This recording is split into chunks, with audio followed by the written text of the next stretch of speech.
வணக்கம் फ्रेंड्स நம்ம இந்த வீடியோல பார்க்க போறது பாத்தீங்கன்னா பயாலஜி டாபிக்ல இருந்து 10th ஸ்டாண்டர்ட் பயாலஜில இருந்து தான் நான் வந்து one word question and answer மாதிரி எடுத்துர்க்கேன் சோ இனி வரக்கூடிய நிறைய எக்ஸாமுக்கு வந்து பாத்தீங்கன்னா இந்த பயாலஜி क्वेश्चन வந்து ரொம்ப யூஸ்புல்லா இருக்கும் ஆர்பிஎஃப் எக்ஸாம் வருது ரயில்வே எக்ஸாமுக்கும் இந்த மாதிரியான क्वेश्चंस கேக்குறாங்க and இப்போ நம்ம டிஎன்பிஎஸ்சி ல நிறைய எக்ஸாம் வருது இல்லையா so police exam finger print exam அப்புறம்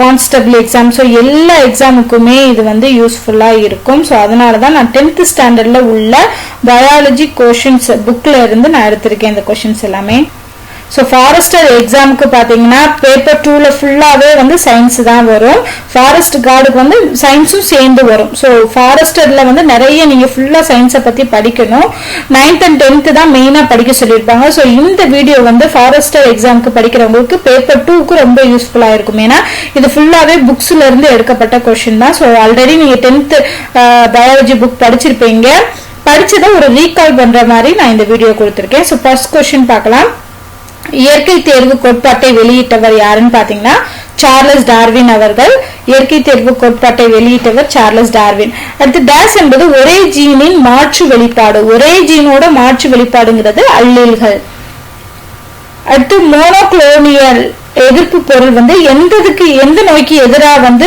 எதிர்ப்பு பொருளா செயல்படுது அப்படின்னு பாத்தீங்கன்னா புற்றுநோய் சோ ஞாபகம் வச்சுக்கோங்க புற்றுநோய்க்கு எதிரான எதிர்ப்பு பொருள் என்னன்னு கேட்டாங்கன்னா மோனோக்ளோனியல் அப்படிங்கிற எதிர்ப்பு பொருள் மிக கடுமையான மலேரியா காய்ச்சலை உருவாக்கும் கிருமி எதுன்னு பாத்தீங்கன்னா plasmodium falciparum so plasmodium falciparum தான் இறக்குறதுக்கு வந்து அதாவது மலேரியா காய்ச்சலால் உயிரிழப்பு கூட ஏற்படும் இந்த கிருமி தான் நமது உணவு குடல் பகுதியில வந்து நோய் உண்டாக்கக்கூடிய புரோட்டோசோவாக்கள் வந்து வாழுது அந்த புரோட்டோசோவாக்கள் என்னன்னு பாத்தீங்கன்னா எண்டமீபா ஹிஸ்டாலிட்டிகா அப்படிங்கிற புரோட்டோசோவாக்கள் சோ நமது உணவு குடல் பகுதியில நோய் உண்டாக்கக்கூடிய புரோட்டோசோவாக்கள் இருக்கு அதோட பேர் என்னன்னு பாத்தீங்கன்னா எண்டமீபா ஹிஸ்டாலிகா மறதி நோய் தோல் நோய் மற்றும் வயிற்றுப்போக்கு இது எல்லாமே எந்த நோயோட அறிகுறி அப்படின்னு பாத்தீங்கன்னா வெள்ளக்கரா அப்படிங்கிற நோயோட அறிகுறி வெள்ளக்கரா நோயின் அறிகுறி தான் மறதி தோல் நோய் வயிற்றுப்போக்கு ரத்தம் உறைதல மிக முக்கிய பங்கு வகிப்பவை என்னன்னு பாத்தீங்கன்னா திராம்போசைட்டுகள் தான் சோ திராம்போசைட்டுகள் இருக்கனால தான் நமக்கு காயம்பட்ட ரத்தம் உறையுது அடுத்து வலைத்தசை புழுக்களில் உள்ள சிறப்பு கழிவு நீக்க உறுப்பு சோ இதே மாதிரி எல்லா தொகுதியிலுமே ஒவ்வொரு உயிரினங்களோட சிறப்பு உறுப்புகள் இருக்கும் வேற சில உறுப்புகளும் இருக்கும் அதெல்லாம் வந்து தனியா எழுதி வச்சு படிச்சுக்கோங்க 10th ஸ்டாண்டர்ட்ல இது வந்து முக்கியமான டாபிக் அந்த தொகுதிகள் இருக்கு இல்லையா அந்த தொகுதிகள் முதுகுநான உள்ளவை தொகுதி முதுகுநானற்றவை தொகுதிகளை வந்து நல்லா படிச்சுக்கோங்க கண்டிப்பா அது வந்து ஒரு 1 or 2 क्वेश्चंस நம்ம எக்ஸ்பெக்ட் பண்ணலாம் சோ வலைத்தசை புழுக்கள்ல உள்ள சிறப்பு கழிவு நீக்க உறுப்பு வந்து நெஃப்ரிடியங்கள் ஒரு மலரின் பல இணையான சூலக இலைகள் கொண்ட மேல்மட்ட சூழ்பையில் இருந்து உருவாகும் கனி வந்து திரள் கனி அப்படின்னு அழைக்கப்படுது ஒரு மலரின் பல இணையாத சூலக இலைகள் கொண்ட மேல்மட்ட சூழ்பையில் இருந்து உருவாகும் கனி திரள் கனி காற்றின் மூலம் விதை பரவும் முறை வந்து அனிமோகோரி சோ இதே மாதிரி நிறைய இருக்கு விலங்கு மூலம் பரவுறது அப்புறம் நீரின் மூலம் பரவுறது இந்த மாதிரி நிறைய வகைகள் இருக்கு அதுக்கு எல்லாமே என்ன பேரு அப்படிங்கறது தெரிஞ்சுக்கணும் காற்றின் மூலம் அனிமோகோரி நீரில் ஊற வைத்த விதையை அழுத்தும் போது எந்த துளையின் வழியா நீர் வந்து வெளியே வரும் அப்படின்னு கேட்டிருக்காங்க அந்த துளைக்கு பேரு வந்து மைக்ரோஃபைல் அப்படிங்கிற துளை வழியா தான் நீர் நமக்கு கசியும் சோ அந்த துளை பேரு மைக்ரோஃபைல் அடுத்து மோனோட்ரோபாவில் உணவுப் பொருட்கள் உறிஞ்சுவதற்கான சிறப்பு வேர்கள் இருக்கும் அந்த வேர்கள் வந்து மைக்கோரைசா வேர்கள் வந்து மோனோட்ரோபாவில் இருக்கக்கூடிய உணவுப் பொருட்களை உறிஞ்சுவதற்கான சிறப்பு வேர்கள் மூவினைவினால் உண்டாகும் திசு கருவின் வளர்ச்சிக்கு ஊட்டம் அளிக்க வல்லது அதை வந்து கருவூன் அப்படின்னு சொல்றோம் மூவினைவினால் உண்டாகும் திசு கருவின் வளர்ச்சிக்கு ஊட்டம் அளிக்க வல்லது அதுக்கு பேரு கருவூன் அடுத்து பாத்தீங்கன்னா எந்த பசுமையாக வாயு வெப்பநிலை மாற்றம் மற்றும் புவி வெப்பமடைதலை ஏற்படுத்துதுன்னா கார்பன் டை ஆக்சைடு CO2 அடுத்து புவி கிராமம் என்ற சொல்லை முதலில் பயன்படுத்தியவர் வந்து மார்ஷல் மேக்லூஹான் அவர்கள் தான் புவி கிராமம் என்ற வேர்டை வந்து ஃபர்ஸ்ட் டைமா யூஸ் பண்ணவர் மார்ஷல் மேக்லூஹான் இன்சுலின் சார்ந்த நீரிழிவு நோயினால் பாதிக்கப்பட்டுள்ள மனிதனோட கணையத்துல எந்த செல்கள் சிதைவடையும் அப்படின்னு பாத்தீங்கன்னா அந்த பீட்டா செல்கள் ஏன்னா பீட்டா செல்கள்ல இருந்துதான் இந்த இன்சுலின் அப்படிங்கிற ஹார்மோன் வந்து சுரக்குது சோ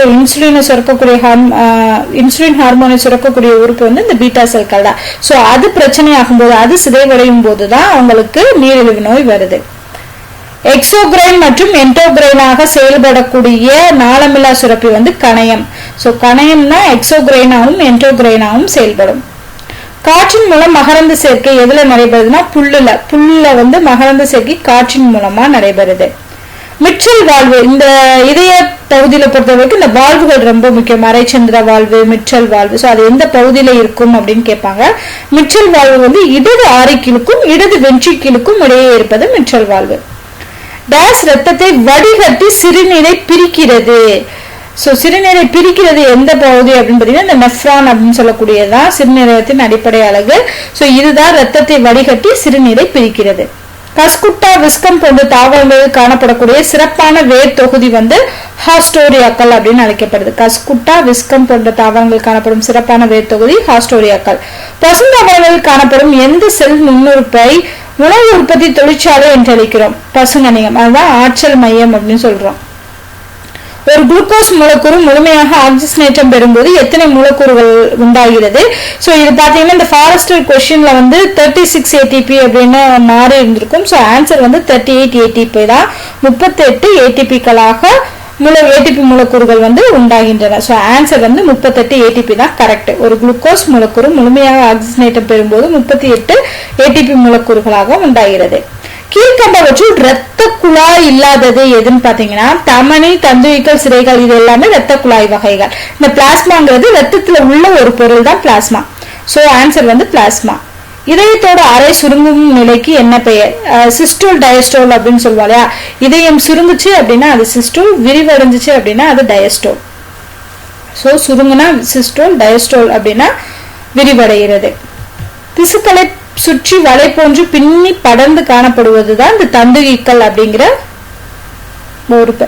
திசுக்களை சுற்றி வலை போன்று பின்னி படர்ந்து காணப்படுவது தந்துகிக்கள். குட்டிகளை சுமந்து பாதுகாக்க வயிற்றில் பைகளை கொண்டுள்ள விலங்கினம் வந்து கங்காருன்னு தெரியும். அந்த விலங்கினத்தோட பேர் வந்து மார்சுப்பியல் அனிமல்ஸ் சொல்லுவாங்க. மார்சுப்பியல் விலங்கினம் அப்படின்னு சொல்லுவாங்க. பாலைவனத்தில் வாழும் ஒட்டகத்தின் தோல் மிகவும் தடிமனானது. அது நீரை ஈர்த்து வைத்துக் கொள்ளும் வகையில் எந்த செல்கள் கொண்டுள்ளன? சோ நீர் அதிகமா எடுத்து வைக்கிறதுக்கு ஏதாவது ஒரு எக்ஸ்ட்ரா ஒரு உறுப்பு இருக்கும், அதுதான் இந்த ஆஸ்மாட்டிக் செல்கள். சோ ஒட்டகங்கள்ல ஆஸ்மாட்டிக் செல்கள் இருக்கிறதுனாலதான் அது நீரை வந்து அதிகமா சேமிச்சு வைக்க முடியுது, ஆஸ்மாட்டிக் செல்கள். பறக்கும் ஒரே பாலூட்டியான வவ்வாலின் எந்த உடற்பகுதி வந்து பெடாஜியம் அப்படின்னு அழைக்கப்படுது அப்படின்னா அந்த வவ்வாலோட ரெக்கை. சோ வவ்வாலோட ரெக்கை தான் பெடாஜியம் அப்படின்னு அழைக்கப்படுது.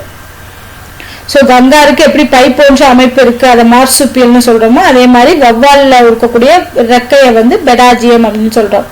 திமிங்கலங்கள் தங்கள் விருப்பமான உணவான கிரில் எனப்படும் மிதவை உயிரிகளை நீரிலிருந்து வடிகட்டுவதற்கு பயன்படக்கூடிய தட்டுக்கள் வந்து பலின் தட்டுக்கள். சோ பலின் தட்டுக்கள் மூலமா தான் அது தனக்கு தேவையான மிதவை உயிரிகளை வடிகட்டி சாப்பிடுது, பலின் தட்டுகள். அடுத்து வால்ரஸ் என்னும் பாலூட்டி வாலிடம் எது? பாலூட்டியோட வாலிடம் எது அப்படின்னு கேட்டிருக்காங்க. வால்ரஸ் கடல் நீர்ல தான் இந்த பாலூட்டி வந்து இருக்கும். வால்ரஸ் என்னும் பாலூட்டியின் வாலிடம் கடல் நீர்.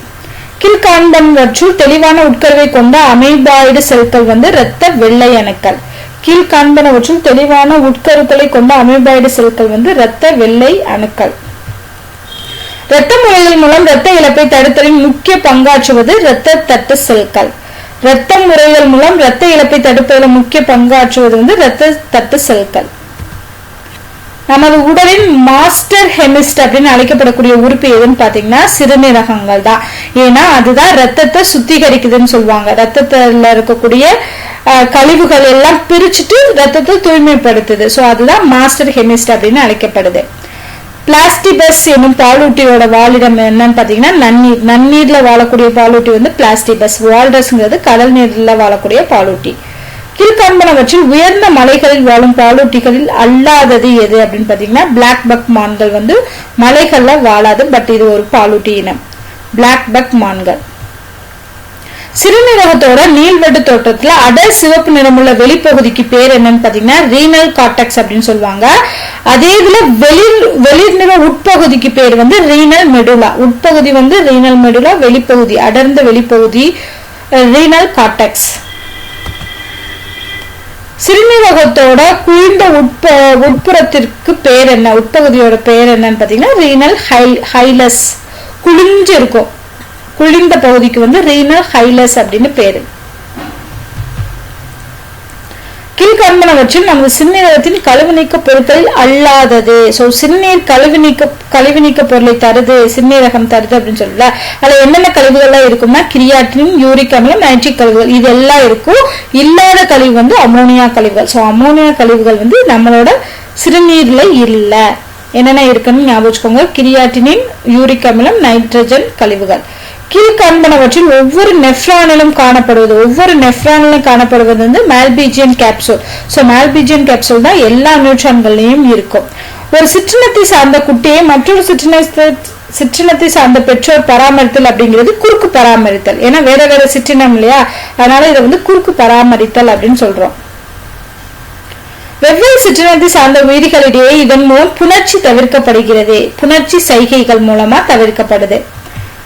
கீழ்காண்பனவற்றில் நீரினால் பரவக்கூடிய நோய்கள் அல்லாதது எதுன்னு பாத்தீங்கன்னா டெட்டனஸ் வந்து நீரால பரவாது. ஓகேவா. டைபாய்டு, மலேரியா, பிளேரியாசிஸ் இதெல்லாம் தண்ணியால பரவக்கூடியது. டெட்டனஸ் வந்து தண்ணியால பரவாதது.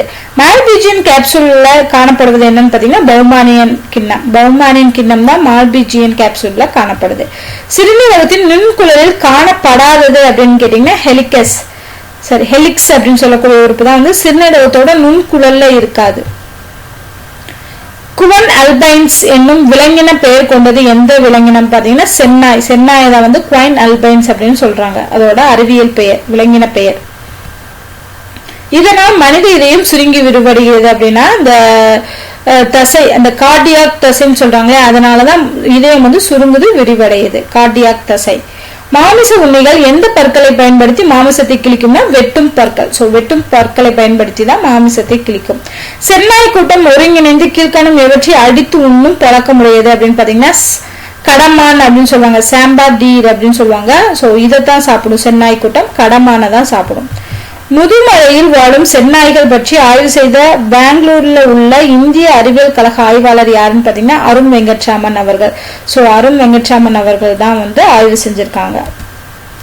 4 அறைகளுடன் கூடிய வயிறு உடைய விலங்கு. சோ இதயம் தான் 4 அறை அப்படின்னு நமக்கு தெரியும். பட் வயிறுல 4 அறை உடைய விலங்கு எதுன்னு பாத்தீங்கன்னா மான். சோ மானோட வயிறு தான் 4 அறைகளாக இருக்கும். உடல்ல புற அடக்கு ரோமம் இல்லாத பாலூட்டி முள்ளம்பன்றி. உடலில் புற அடுக்கு ரோமம் இல்லாத பாலூட்டி வந்து முள்ளம்பன்றி. திமிங்கலத்தோட விருப்பமான உணவு எது அப்படின்னா மிதவை உணவு தான். அதாவது கிரில் எனப்படும் விலங்கு மிதவை, அதுதான் திமிங்கலம் வந்து பளின் தட்டுக்கள் மூலமா வடிகட்டி சாப்பிடும். நமது உடல்ல உள்ள திரவ திசு எதுன்னு பாத்தீங்கன்னா ரத்த திசு தான் திரவ நிலையில இருக்கும்.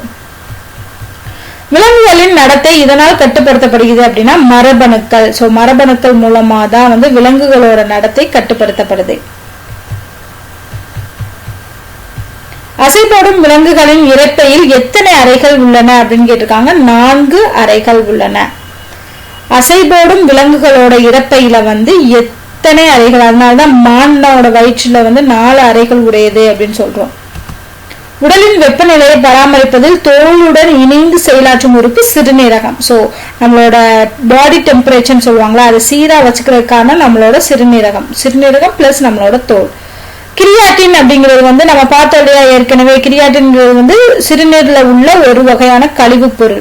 நைட்ரஜன் கழிவு இருக்கும், கிரியாட்டின் இருக்கும், அப்புறம் இன்னொன்னு என்ன பார்த்தோம், யூரிக் அமிலம் இருக்கும், யூரியா அது இருக்கும். ஸோ இது 3மே சிறுநீர்ல இருக்கக்கூடிய கழிவு பொருள். இது என்ன சொல்லியிருக்காங்க, சிறுநீரில் உள்ள நைட்ரஜன் சம்பந்தப்பட்ட கழிவு பொருள் தான் கிரியாட்டின் அப்படிங்கிறது. பேபிலாக்கள் அமைந்துள்ள பகுதியின் பெயர் என்னன்னு பாத்தீங்கன்னா பிரமிடுகள்ல தான் பேபிலாக்கள் அப்படிங்கிறது அமைந்துள்ளது. இது வந்து சிறுநீரகத்துல உள்ளது. சிறுநீர் நாளம் எங்கிருந்து புறப்படுகிறது அப்படின்னா ரீனல் பெல்விஸ்ல இருந்து சிறுநீர் நாளம் வந்து புறப்படுகிறது. ஹீமோகுளோபின் வந்து எந்த வாயுவை உறிஞ்சும் இயல்புடையது, ஆக்சிஜன். அதனாலதான் அது ஆக்சிஜனை உடல் எங்குமே செல்றதுக்கு பயன்படுது. சோ ரத்தத்துல உள்ள ஹீமோகுளோபின் வந்து எதை உறிஞ்சும்னா ஆக்சிஜனை உறிஞ்சும். ஈஸ்டின் காற்றில்லா சுவாசத்தில் உண்டாவது வந்து எத்தனால். சோ அதனாலதான் ஈஸ்ட் வந்து ஆல்கஹால் தயாரிப்பதுல யூஸ் பண்றாங்க.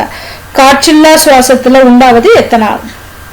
வென்யூல்கள் என்பவை வந்து நுண்சிரைகள். சோ நுண்சிரைகளை தான் வென்யூல்கள் அப்படின்னு சொல்றாங்க. வென்யூல்கள் நுண்சிரைகள். கீழ்காண்பனவற்றில் ஒட்டுண்ணி தாவரம் எது அப்படின்னு பாத்தீங்கன்னா 2 மற்றும் 4 என்னன்னா விஸ்கமும் கஸ்குட்டாவும் விஸ்கமும் ஒட்டுண்ணி தாவரங்கள். அடுத்து ஒட்டுண்ணி தாவரங்கள் ஓம்புயிர் தாவரங்களை துளைத்து உட்சென்று சைலத்திலிருந்து கனிம உப்புகளையும் நீரையும் புளோயத்திலிருந்து உணவுப் பொருட்களையும் உறிஞ்சும் சிறப்பான வேர்களின் பெயர் வந்து ஹாஸ்டோரியாக்கள். ஏற்கனவே பார்த்தோம் இல்லையா, ஹாஸ்டோரியாக்கள். ஸோ இது வந்து ஒட்டுண்ணி தாவரங்கள்ல காணப்படக்கூடிய ஒரு சிறப்பு வேர். ஸோ அவ்வளோதான். இது வரைக்கும் பார்த்தீங்கன்னா இது எல்லாமே 10th ஸ்டாண்டர்ட்ல இருக்கக்கூடிய பயாலஜி டாபிக்ஸ்ல இருந்து எடுத்த கொஸ்டின். ஸோ கண்டிப்பாக இது உங்களுக்கு ரிவைஸ் பண்றதுக்கு யூஸ்ஃபுல்லா இருக்கும். நீங்க படிக்கலைன்னா புக்கை ஒரு தடவை படிச்சுட்டு அதுக்கப்புறம் இந்த கொஸ்டின்ஸ் எல்லாம் ரீகால் பண்ணீங்கன்னா நீங்க படிச்சது ஒரு ரிவிஷன் பண்ண மாதிரி இருக்கும். ஸோ கண்டிப்பா இதுல ஏதாவது உங்களுக்கு மிஸ்டேக்கா இருக்குன்னு தோணுச்சுனாலும் நீங்க வீடியோக்குள்ள கமெண்ட் பண்ணுங்க. இந்த வீடியோ பிடிச்சிருந்தா லைக் அண்ட் ஷேர் பண்ணுங்க. நன்றி.